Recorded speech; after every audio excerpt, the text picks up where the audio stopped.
ಬುಕ್ಕಾಪಟ್ಟಣ ಹೋಬಳಿ ದೊಡ್ಡಅಗ್ರಹಾರ ಗ್ರಾಮದ ಶಾಲಾ ಆವರಣದಲ್ಲಿ ಪಶುಪಾಲನೆ ಮತ್ತು ಪಶು ವೈದ್ಯಕೀಯ ಸೇವಾ ಇಲಾಖೆ ಹಾಗೂ ಇನ್ನರ್ ವೀಲ್ ಕ್ಲಬ್ ತುಮಕೂರು ವತಿಯಿಂದ ಕರು ಹಾಗೂ ರಾಸುಗಳ ಪ್ರದರ್ಶನ ಮತ್ತು ಜಾನುವಾರು ತಪಾಸಣಾ ಶಿಬಿರವನ್ನು ಯಶಸ್ವಿಯಾಗಿ ಆಯೋಜಿಸಲಾಯಿತು. ಈ ಶಿಬಿರದಲ್ಲಿ ಗ್ರಾಮೀಣ ಭಾಗದ ರೈತರು ತಮ್ಮ ಜಾನುವಾರುಗಳನ್ನು ತಪಾಸಣೆಗೆ ಒಳಪಡಿಸಿ ಅವುಗಳ ಆರೋಗ್ಯ ಕಾಳಜಿ, ಪೋಷಣೆ ಹಾಗೂ ರೋಗಕೊಗ ನಿವಾರಣೆ ಕುರಿತಂತೆ ತಜ್ಞರಿಂದ ಮಾರ್ಗದರ್ಶನ ಪಡೆದರು.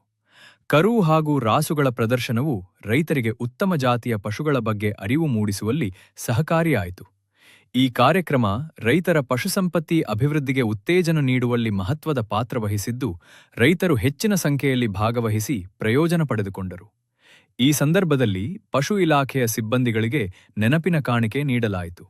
ಈ ಕಾರ್ಯಕ್ರಮದಲ್ಲಿ ತುಮಕೂರು ಹಾಲು ಒಕ್ಕೂಟದ ನಿರ್ದೇಶಕರಾದ ಎಸ್.ಆರ್. ಗೌಡ್ರು, ಪಶುಸಂಗೋಪನಾ ಉಪನಿರ್ದೇಶಕರು, ಪಶುಸಂಗೋಪನಾ ಹಾಗೂ ಪಶುಪಾಲನಾ ಇಲಾಖೆಯ ಅಧಿಕಾರಿಗಳು, ಸಿಬ್ಬಂದಿಗಳು ಹಾಗೂ ಬಂದಿಗಳು ಹಾಗೂ ಇನ್ನರ್ ವೀಲ್ ಕ್ಲಬ್ ಅಧ್ಯಕ್ಷರು, ಪದಾಧಿಕಾರಿಗಳು, ಗ್ರಾಮಸ್ಥರು ಹಾಗೂ ರೈತರು ಆತ್ಮೀಯರು ಉಪಸ್ಥಿತರಿದ್ದರು. ಆತ್ಮೀಯ ಎಲ್ಲ ನನ್ನ ರೈತ ಬಂಧುಗಳೇ, ವೇದಿಕೆ ಮೇಲಿರ್ತಕ್ಕಂಥ ನಮ್ಮ ಮುಖಂಡರು, ಆತ್ಮೀಯರು ಮತ್ತು ಏನು ತುಮಕೂರು ಜಿಲ್ಲಾ ಹಾಲು ಒಕ್ಕೂಟದ ನಿರ್ದೇಶಕರು ಆದಂಥ ಸನ್ಮಾನ್ಯ ಎಸ್.ಆರ್. ಗೌಡ್ರೆ ಮತ್ತು ಏನು ತುಮಕೂರು ಜಿಲ್ಲೆಯ ಪಶುಸಂಗೋಪನಾ ಇಲಾಖೆ ಜಂಟಿ ನಿರ್ದೇಶಕರು ಆತ್ಮೀಯರಾದಂಥ ಶಿವಪ್ರಸಾದ್ ಅವರೇ, ಇದೀಗ ತಾನೇ ಈ ಒಂದು ಏನು ರಾಸುಗಳ ಒಂದು ತಪಾಸಣೆಗೆ ಹೆಚ್ಚಿನ ಒತ್ತನ್ನು ಕೊಟ್ಟು ಅವರು ಕೂಡ ನೆರವಾಗಿ ನಿಂತಿರ್ತಕ್ಕಂಥ ಇನ್ನರ್ ವೀಲ್ ಸಂಸ್ಥೆಯ ಮುಖ್ಯಸ್ಥರು, ಅಧ್ಯಕ್ಷರಾದಂಥ ಶ್ರೀಮತಿ ಮಂಜುಳಾ ಲೋಕೇಶ್ ಅವರೇ, ಉಮಾ ನಟರಾಜ್ ಅವರೇ ಮತ್ತು ನಮ್ಮ ಇಲ್ಲಿಯ ಪಶುಸಂಗೋಪನಾ ಇಲಾಖೆಯ ಎಲ್ಲ ಅಧಿಕಾರಿಗಳೇ ಮತ್ತು ನಮ್ಮ ಚಿಕ್ಕನಾಯಕನಹಳ್ಳಿಯ ಅಸಿಸ್ಟೆಂಟ್ ಡೈರೆಕ್ಟರ್ ಆದಂಥ ಸನ್ಮಾನ್ಯ ಕಾಂತರಾಜ್ ಸಾಹೇಬ್ರೆ ಮತ್ತು ವೇದಿಕೆ ಮೇಲಿರ್ತಕ್ಕಂಥ ಗೌಡ್ರೆ ಮತ್ತು ಎಲ್ಲ ನನ್ನ ಮುಖಂಡರೇ, ಗಣೇಶಣ್ಣವರೇ, ಎಲ್ರಿಗೂ ಕೂಡ ವಂದನೆ ಹೇಳ್ತಾ, ಇವತ್ತು ನಾವೆಲ್ಲ ಮನುಷ್ಯರು ಎಲ್ಲೋ ಹೋಗಿ ಇಂಥ ತಾಪಮಾನ ಇದ್ರೂ ಕೂಡ ಎಲ್ಲೋ ನೆರಳಲ್ಲೋ ನೀರೋ ಏನಾದ್ರು ಕೂಡ ಪಡ್ಕೋತೀವಿ. ಈ ಮೂಗು ಪ್ರಾಣಿಗಳಿಗೆ ನಾವೇ ಆಸರೆ. ಅದಕ್ಕೆ ಏನಾದರೂ ಕೂಡ ಸ್ವಲ್ಪ ಅದು ಮೇವು ತಿನ್ನೋದು ಕಡಿಮೆ ಮಾಡ್ತೋ ಇಲ್ಲ ಏನೋ ಅಂತಂದರೆ ಗೊತ್ತಾಗ್ತಕ್ಕಂಥದ್ದು ಅದು ಸಾಕಿದಂಥ ಒಬ್ಬ ರೈತನಿಗೆ ಅಷ್ಟೇ ಬಿಟ್ಟರೆ ಬೇರೆಯವ್ರಿಗೆ ಅದು ಶೀಘ್ರವಾಗಿ ಗೊತ್ತಾಗ್ತಕ್ಕಂಥದ್ದು ಆಗಲ್ಲ.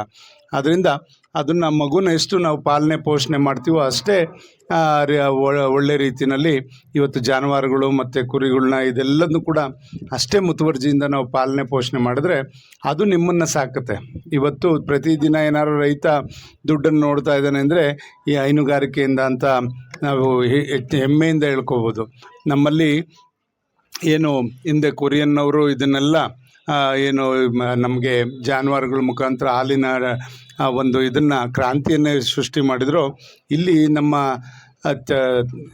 ಬೆಂಗಳೂರು ಹಾಲು ಒಕ್ಕೂಟ ಉತ್ತಮ ರೀತಿಯಲ್ಲಿ ಇವತ್ತು ಬೆಳೀತಾ ಇರ್ತಕ್ಕಂಥ, ಅದರಲ್ಲೂ ನಮ್ಮ ಎಸ್.ಆರ್. ಗೌಡರು ಸಾಕಷ್ಟು ಕಾಳಜಿಯಿಂದ ಸಿರಾ ತಾಲೂಕಲ್ಲಿ ಈಗ ಸುಮಾರು 60,000 ಲೀಟ್ರ್ ಹಾಲಿತ್ತು, ಅದರಿಂದ ಇವತ್ತು 85,000 ಲೀಟ್ರ್ವರೆಗೂ ಕೂಡ ಹೋಗಿದ್ದಾರೆ. ನೆಕ್ಸ್ಟು 1,00,000 ಲೀಟ್ರ್ ಟಾರ್ಗೆಟ್ ಇಟ್ಕೊಂಡಿದ್ದಾರೆ.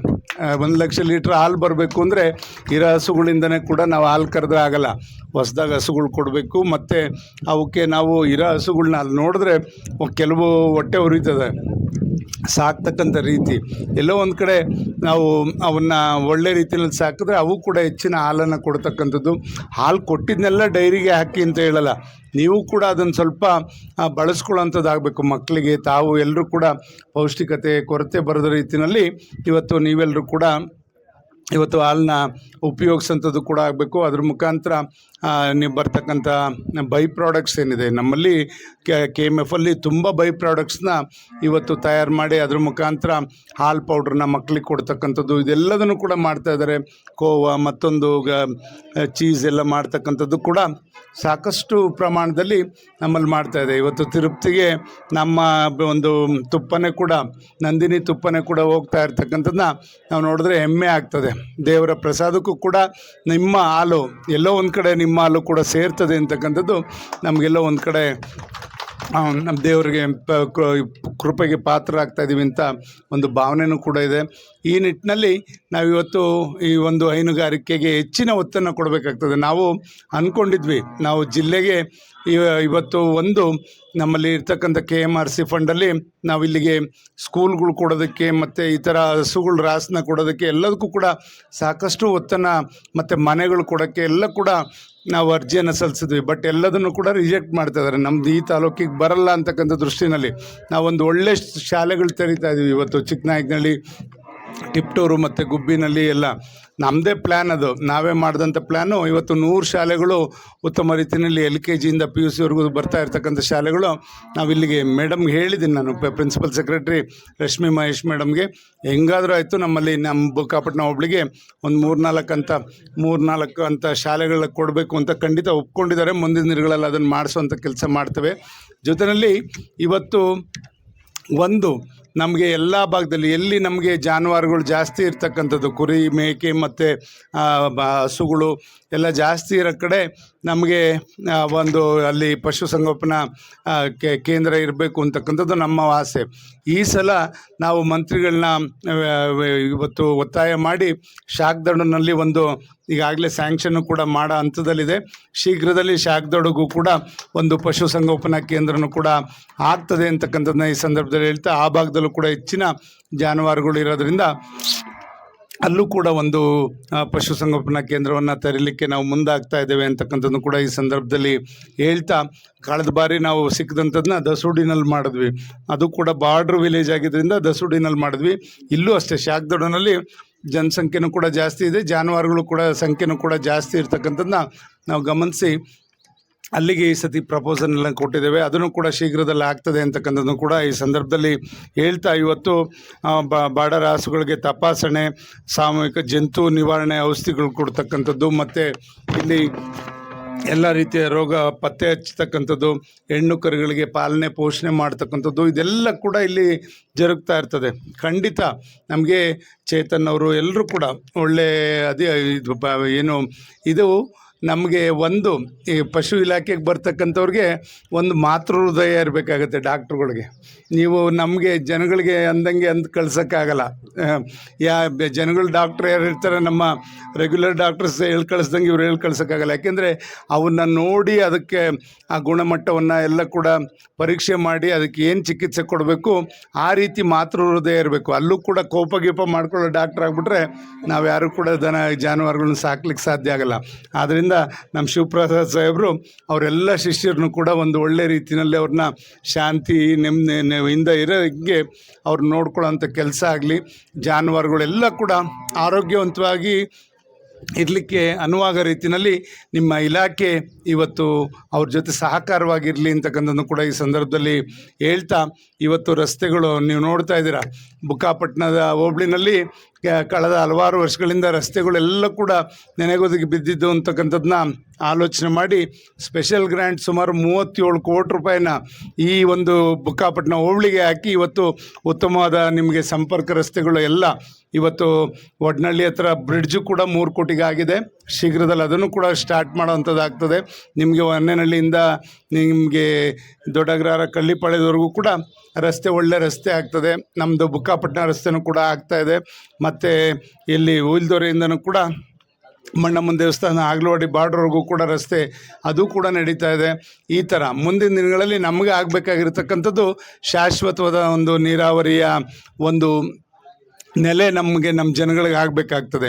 ಈ ರೀತಿ ಪ್ರಕೃತಿ ವಿಕೋಪ ಎಲ್ಲೋ ಒಂದು ಕಡೆ ನಾವೇ ಮಾಡ್ತಾ ಇರ್ತಕ್ಕಂಥದ್ದು. ಬೇಲಿಲಿದ್ದಿದ್ದ ಗಿಡಗಳನ್ನೆಲ್ಲ ತೆಗಿತೀವಿ, ಮತ್ತು ನಾವೆಲ್ಲೋ ಕಮರ್ಷಿಯಲ್ ಕ್ರಾಪ್ಗೆ ಅಷ್ಟೇ ಒತ್ತನ್ನು ಕೊಡ್ತಕ್ಕಂಥ ಕೆಲಸವನ್ನು ನಾವು ರೈತರು ಮಾಡ್ತಾಯಿದ್ವಿ. ಹಿಂದೆ ಬೇಲಿಲಿ ಸಾಕಷ್ಟು ತರಂತರ ಗಿಡಗಳಿರ್ತಿತ್ತು, ಅಲ್ಲಿ ಪ್ರಾಣಿಗಳು ಪಕ್ಷಿಗಳು ಅವು ಆಹಾರವನ್ನು ಹುಡುಕೊಂಡು ಎಲ್ಲವೂ ಕೂಡ ಸಮೃದ್ಧಿಯಾಗಿದ್ವು. ಈಗ ಎಲ್ಲೋ ಒಂದು ಕಡೆ ನಮ್ಮ ತೆಂಗಿಗೆ ನುಸಿ ರೋಗ ಬರ್ತಕ್ಕಂಥದ್ದು, ಅಡಿಕೆಗೆ ಕೊಳೆ ರೋಗ ಇವೆಲ್ಲ ಬರ್ತಾ ಇರ್ತಕ್ಕಂಥದ್ದು, ಅವಕ್ಕೆಲ್ಲೂ ಕೂಡ ಬೇರೆ ಅವಕ್ಕೆ ಇರಲಿಕ್ಕೆ ಸಾಧ್ಯ ಇಲ್ಲದೆ ಇರೋದ್ರಿಂದ ಅದರ ಆಹಾರ ಚೈನ್ ಲಿಂಕ್ ಅಂತೀವಿ, ಫುಡ್ ಚೈನ್ ಅಂತ ಹೇಳ್ತೀವಿ. ಒಬ್ರನ್ನೊಬ್ರು ತಿಂದು ಬದುಕುವಂಥದ್ದು ನಮ್ಮ ಒಂದು ವಾಡಿಕೆ. ಅದು ಒಬ್ಬರಿಂದ ಆ ಥರ ಇರೋದ್ರಿಂದ ಫುಡ್ ಚೈನ್ ಇರೋದ್ರಿಂದ ಎಲ್ಲರೂ ಬದುಕಬೇಕು ಅಂದರೆ ಏನಾದ್ರು ಒಂದು ನಮ್ಗೆ ಆಹಾರದ ಪದ್ಧತಿ ಮತ್ತು ಆಹಾರ ಶೇಖರಣೆ ಆಗಲೇಬೇಕಾಗ್ತದೆ. ಆ ರೀತಿಯಲ್ಲಿ ಇವತ್ತು ಕ್ರಿಮಿಕೀಟಗಳೆಲ್ಲ ಕೂಡ ತೆಂಗುಗೆ ಇದಕ್ಕೆಲ್ಲ ಆವರಿಸ್ಕೊಳ್ತಾ ಇರ್ತಕ್ಕಂಥದ್ದು ನಾವು ನೋಡ್ತೀವಿ. ಇವತ್ತು ನಮ್ಮೆಲ್ಲ ಇಂಜಿನಿಯರ್ಸು ಕೂಡ ಇಲ್ಲಿ ಬಂದಿದ್ದಾರೆ.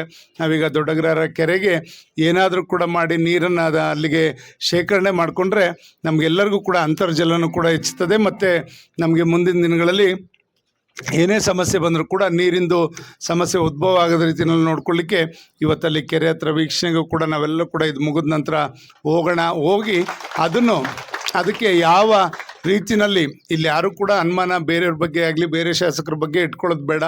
ನಮಗೆ ಬರಬೇಕಾದಂಥ ನೀರು ನಮಗೆ ಬಂದೇ ಬರ್ತದೆ. ಅದ್ರ ಬಗ್ಗೆ ನೀವು ಯಾರು ಕೂಡ ಆತಂಕ ಪಡೋದು ಬೇಡ. ಆದ್ದರಿಂದ ಇವತ್ತು ಈಗಾಗಲೇ ಟೆಂಡರ್ ಹಂತದಲ್ಲೂ ಕೂಡ ಇದೆ. ನಮ್ಮದು ಮಲ್ಟಿ ವಿಲೇಜ್ ಸ್ಕೀಮ್ದು ಒಂದು ಯೋಜನೆ ಇವತ್ತು ಟೆಂಡರ್ ಹಂತದಲ್ಲೂ ಕೂಡ ನಮ್ಮ ಇರಿಗೇಷನ್ ವಾಟರ್ ಸಪ್ಲೈ ಡಿಪಾರ್ಟ್ಮೆಂಟಲ್ಲಿದೆ. ಅದನ್ನು ಕೂಡ ನಾವು ನೋಡಿ ಅಪ್ಪರ್ ಭದ್ರಾದಿಂದ ಏನಾದರೂ ಕೂಡ ಅಲ್ಲಿ ಶೇಖರಣೆ ಮಾಡಲಿಕ್ಕೆ ಸಾಧ್ಯ ಆಗುತ್ತಾ, ಎತ್ತಿನೊಳೆಯಿಂದ ಏನಾದರೂ ಕೂಡ ಅಲ್ಲಿಗೆ ಶೇಖರಣೆ ಮಾಡೋಕ್ಕಾಗತ್ತಾ, ಇದೆಲ್ಲದನ್ನು ಕೂಡ ನೋಡಿ ಅಲ್ಲಿಂದ ಮಲ್ಟಿ ವಿಲೇಜ್ ಸ್ಕೀಮ್ಗಳನ್ನ ಮಾಡಿ ಇಲ್ಲಿ ಈ ಭಾಗದ ಎಲ್ಲ ಪಂಚಾಯತಿಗಳಿಗೂ ಕೂಡ ನಾವು ನೀರನ್ನ ಹರಿಸೋದಕ್ಕೆ ಪ್ರಯತ್ನವನ್ನು ಮಾಡೋಣ ಅಂತಕ್ಕಂಥದ್ದನ್ನ ಈ ಸಂದರ್ಭದಲ್ಲಿ ಹೇಳ್ತಾ, ಇವತ್ತು ಒಂದು ತಪಾಸಣೆ ಶಿಬಿರವನ್ನು ನಾವೆಲ್ಲರೂ ಕೂಡ ಇವತ್ತು ತುಂಬು ಮನಸ್ಸಿನಿಂದ ಉದ್ಘಾಟನೆ ಮಾಡಿ ಅವಕ್ಕೆ ಜಾನುವಾರುಗಳ ಒಂದು ವೀಕ್ಷಣೆ ಮತ್ತು ತಪಾಸಣೆಯನ್ನು ಎಲ್ಲ ಕೂಡ ಇಲಾಖೆ ಅಧಿಕಾರಿಗಳು ಮಾಡಿದ್ದಾರೆ. ಖಂಡಿತ ಇವತ್ತು ನಾವು ಅದಕ್ಕೆ ಹೆಚ್ಚು ಮೂಗು ಪ್ರಾಣಿಗಳಿಗೆ ಹೆಚ್ಚಿನ ಒತ್ತನ್ನು ಕೊಡಬೇಕು. ನಾವು ನಮ್ಮ ಡಾಕ್ಟ್ರುಗಳೆಲ್ಲ ಹೋಗಿ ನಾವು ರಾಜಮಂಡ್ರಿಯಿಂದ ಹಸುಗಳು ತಂದ್ವಿ, ಚಿಕ್ಕ ಪುಟಾಣಿ ಹಸುಗಳು, ಪುಂಗನೂರು ಹಸುಗಳು ಅಂತ ಮನೆಯಲ್ಲಿದ್ದಾವೆ. ಮಗುಗಳು ಸಾಕ್ದಂಗೆ ಸಾಕ್ತಾಯಿದ್ದೀವಿ 3. ಆ ಥರ ಅಲ್ಲಿ ರಾಜಮಂಡ್ರಿಲಿ ತರ್ತಕ್ಕಂಥ ಕೆಲಸ ಮಾಡಿದ್ವಿ. ಖಂಡಿತ ಇವತ್ತು ಹಸು ಇದ್ದರೆ ಮನೆಯಲ್ಲಿ ಏನೋ ಒಂಥರ ನೆಮ್ಮದಿನೂ ಕೂಡ ಇರ್ತದೆ, ಆರೋಗ್ಯನೂ ಕೂಡ ಇರ್ತದೆ. ಆದ್ದರಿಂದ ನಾವು ಜಾನುವಾರುಗಳನ್ನ ಸಾಕುವಂಥದ್ದಾಗಬೇಕು. ಮೊದಲೆಲ್ಲ ಮುಂದೆ ಇದು ಗೊಂತನ ಮನೆ ಮುಂದೆನೇ ಕಟ್ಕೊಳ್ಳೋರು, ಹಿಂದೆ ಎಲ್ಲ ಹಳ್ಳಿಕಾರ ಥರ ನಾಟಿ ಹಸುಗಳ್ನ. ಅದರಿಂದ ಯಾರಿಗೂ ಕೂಡ ಕಾಯಿಲೆಗಳೇ ಬರ್ತಾ ಇರಲಿಲ್ಲ. ಈ ಮೊಬೈಲ್ ಬಂದು ಎಲ್ಲ ರೀತಿಯಲ್ಲೂ ಕೂಡ ನಮಗೆ ಎಲ್ಲದಕ್ಕೂ ಕೂಡ ಒಂದು ಒಳ್ಳೆಯದು ಇದೆ, ಕೆಟ್ಟದ್ದು ಇದೆ. ನಾವು ತಗೊಳ್ಳೋದ್ರ ಮೇಲೆ ಹೋಗುತ್ತೆ. ಮೊಬೈಲ್ ಆಗಲಿ ಮತ್ತೊಂದೇ ಆಗಲಿ, ಈಗಿನ ಪ್ರಕೃತಿನೇ ಆ ಥರ ಬದಲಾವಣೆ ಆಗಿದೆ. ಎಲ್ಲರೂ ಕೂಡ ಎಷ್ಟು ವೇಗವಾಗಿ ಹೋಗ್ತೀವೋ ಎಲ್ಲೋ ಒಂದು ಕಡೆ ಎಡುತಕ್ಕಂಥದ್ದು ಕೂಡ ಆಗ್ತದೆ. ಆದ್ದರಿಂದ ತಾಳಿದವನು ಬಾಳಿಯನು, ಆ ಥರ ನೆಮ್ಮದಿಯಾಗಿ ನಾವು ಆಲೋಚನೆ ಮಾಡಿಕೊಂಡು ದೀರ್ಘಕಾಲ ಹೇಗಿರಬೇಕು. ಇವತ್ತು ನೋಡ್ತಾ ಇದ್ವಿ, ನಾವು ತಿಂತಾ ಇರ್ತಕ್ಕಂಥ ಆಹಾರದಲ್ಲಿ ಒಂದೊಂದು ತುತ್ತಲ್ಲೂ ಕೂಡ ಎಲ್ಲೋ ಕಲ್ಮಶ ಇದೆ.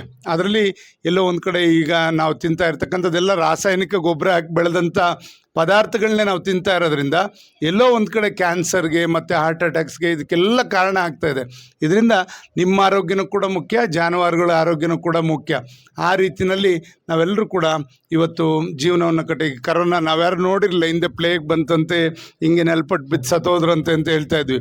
ನಮ್ಮ ಕಣ್ಮುಂದೆನೇ ಇವತ್ತು ಕರೋನಾ ಅಂತ ಮಹಾಮಾರಿನ ನೋಡಿದ್ವಿ ನಾವೆಲ್ಲ. ನಮ್ಮ ಜೊತೆಲಿದ್ದವರೇ ಎಷ್ಟೋ ಜನ ಅಗಲಿದ್ದಂಥದ್ದು, ನಾವು ಅವ್ರನ್ನ ಕಳ್ಕೊಂಡಂಥದ್ದು ನೋಡಿದ್ವಿ. ಆ ಸಂದರ್ಭದಲ್ಲೂ ಕೂಡ ನಾವು ಯಾರು ಕೂಡ ಲೆಕ್ಕಿಸದೆ ಎಲ್ಲ ಪಂಚಾಯತಿಗೆ ಬಂದು ನಾವು ಫುಡ್ ಕಿಟ್ಟನ್ನು ಕೊಟ್ವಿ. ಅವಾಗ ಇಲ್ಲೂ ಕೂಡ ಸ್ಕೂಲ್ ಮುಂದೆ ಎಲ್ಲ ಕೂತ್ಕೊಂಡು ಅದೆಲ್ಲ ಒಂದು ಸಾಮಾಜಿಕ ಕಳಕಳಿ ಇಟ್ಕೊಂಡು ನಾವು ಪ್ರಕಾಶನ ಇವತ್ತಿಲ್ಲ, ಅವ್ರನ್ನೂ ಕೂಡ ಈ ಸಂದರ್ಭದಲ್ಲಿ ಸ್ಮರಿಸ್ಕೋತಾ ನಾವೆಲ್ಲ ಕೂತ್ಕೊಂಡು ಗಣೇಶನ ಅವರು ಎಲ್ಲ ಬಂದು ಎಲ್ರಿಗೂ ಕೂಡ ಫುಡ್ ಕಿಟ್ಟನ್ನು ಕೊಡ್ತಕ್ಕಂಥ ಕೆಲಸವನ್ನು ಮಾಡಿದ್ವಿ. 34 ಪಂಚಾಯತಿಗಳಲ್ಲೂ ಕೂಡ ನಾವು ಎಲ್ಲ ಕಡೆ ಈ ರೀತಿ ಮಾನವೀಯತೆಯಲ್ಲಿ ಹೋಗ್ತಕ್ಕಂಥದ್ದು ಸಹಜ. ಅದ್ರ ಜೊತೆಯಲ್ಲಿ ಇವತ್ತು ಸಾಕು ಪ್ರಾಣಿಗಳು ಏನಿದ್ದಾವೆ, ಪಶುಗಳಿರ್ಬೋದು, ನಾಯಿಗಳಿರ್ಬೋದು, ಮತ್ತು ಕುರಿ ಮೇಕೆಗಳಿರ್ಬೋದು, ಇವೆಲ್ಲವೂ ಕೂಡ ನಾವು ಉತ್ತಮದ ರೀತಿಯಲ್ಲಿ ಸಾಕಿದ್ರೆ ಖಂಡಿತ ಅವು ನಮಗೆ ಇನ್ನೂ ನಮ್ಮ ರೈತಾಪಿ ವರ್ಗದಲ್ಲಿ ನಾವು ನಮ್ಮ ಜಮೀನಲ್ಲಿ ಬರ್ತಕ್ಕಂಥ ಆದಾಯದ ಜೊತೆಲಿ ಇದು ಕೂಡ ಒಂದು ಆದಾಯದ ಭಾಗ ಆಗ್ತದೆ. ಅದರಿಂದ ಮಕ್ಕಳ ವಿದ್ಯಾಭ್ಯಾಸಕ್ಕಿರ್ಬೋದು, ನಿಮ್ಮ ಬೇರೆ ಬೇರೆ ಚಟುವಟಿಕೆಗಳಿಗಿರ್ಬೋದು, ಎಲ್ಲದಕ್ಕೂ ಕೂಡ ಅನುಕೂಲ ಆಗ್ತದೆ. ಆ ರೀತಿಯಲ್ಲಿ ನಾವು ಈ ಥರ ಜಾನುವಾರುಗಳನ್ನು ಕೂಡ ಜೊತೆಯಲ್ಲಿ ಸಾಕ್ಕೊಂಡು ಇವತ್ತು ನಮ್ಮ ಒಂದು ಕೃಷಿ ಚಟುವಟಿಕೆಗಳಲ್ಲಿ ತೊಡಕೊಳ್ಳುವಂಥ ಕೆಲಸ ಮಾಡೋಣ ಅಂತಕ್ಕಂಥದ್ದನ್ನ ಈ ಸಂದರ್ಭದಲ್ಲಿ ಹೇಳ್ತಾ, ಈ ಶಿಬಿರದಲ್ಲಿ ತುಂಬ ಮನಸ್ಸಿಂದ ಉದ್ಘಾಟನೆ ಮಾಡಿ ತಮ್ಮ ಜೊತೆ ಕೆಲವು ಮಾತನ್ನ ಹಂಚ್ಕೊಳ್ಳಿಕ್ಕೆ ಅವಕಾಶ ಮಾಡಿಕೊಟ್ಟಂಥ ವೇದಿಕೆ ಮೇಲೆ ಇರ್ತಕ್ಕಂಥ ಮತ್ತು ಮುಂದಿರ್ತಕ್ಕಂಥ ಎಲ್ರಿಗೂ ಕೂಡ ಒಂದ್ಸಿ ನನ್ನ ಮಾತು ಮುಗಿಸ್ತೇನೆ. ಜೈ ಹಿಂದ್, ಜೈ ಕರ್ನಾಟಕ.